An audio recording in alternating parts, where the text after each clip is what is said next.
Hello hi, मी पूजा. नवीन एका ब्लॉगमध्ये तुमचं सर्वांचं स्वागत करते. कशा आहात? मजेत ना? मजेत असायला पाहिजे.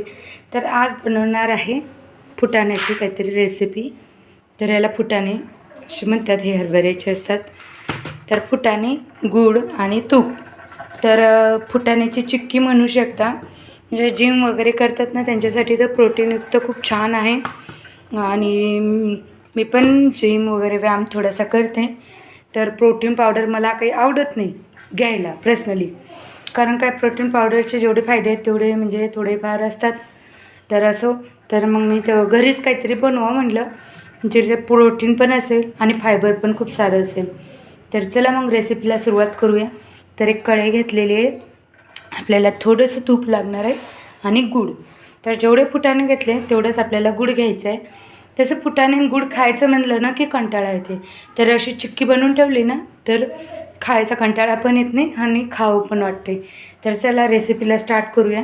तर सर्वात आधी गॅस चालू करते आणि पॅन गरम करते आणि त्याच्यात थोडंसं तूप घालायचं आहे आपल्याला.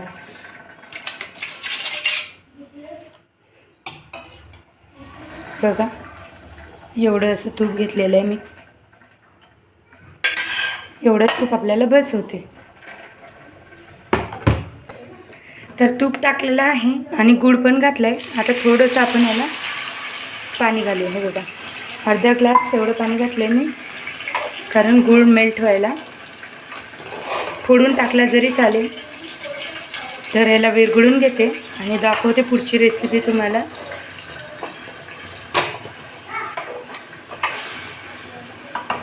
बघू शकता, गूळ 2 मिनटात लगेच 5 मिनटं झाले विरघळला आहे.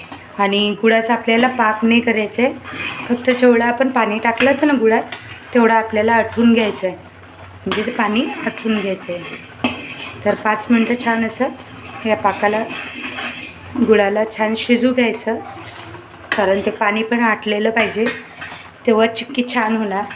तर पाक वगैरे नाही करायचा गुळाचं सहसा करून, कारण पाक करताना आहे ना तो जास्त ओव्हर कुक होतो, नाही तर मग जास्त होतो, मग ते चिकट अशी बर्फी तयार होते, चिक्की तयार होते. तर मग आपल्याला गुळाचा कधीच पाक बनवून घ्यायचा नाही.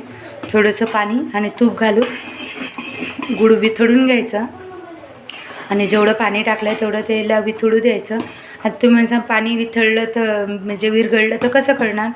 तर हे बघा, हे जे बबल येत आहेत ना, यातलं पाणी नाहीसं झालेलं आहे आपलं. आणि जे पहिल्या पूर्ण असा फेस येत होता वरते, तर बघा आता पूर्ण खाली गेलेला आहे आणि शिजायला लागलं आहे. म्हणजे आता हा आपला गुळच आहे, पाणी याच्यात नाही आहे. तर यामध्ये आता आपण टाकणार आहोत आपले फुटाणे. शेंगदाणे आणि फुटाणे पण मिक्स करू शकता तुम्ही, नाही तर मग फुटाणे टाकले तरी चालते.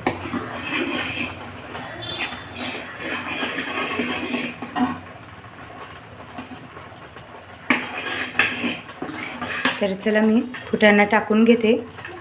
तर बघा, फुटाणे टाकून घेतले आहेत मी, हे बघा. आणि आता आपण एका ताटात त्याला ट्रान्सफर करूया. ताटाला छान असं तूप लावून घेतलं आहे मी. तर आता याच्यात टाकून घेते. तर बघू शकता छान सेट झालेले आहे. आता याला 5 मिनटं आपण रेस्ट करायला ठेवून नंतर कट करू.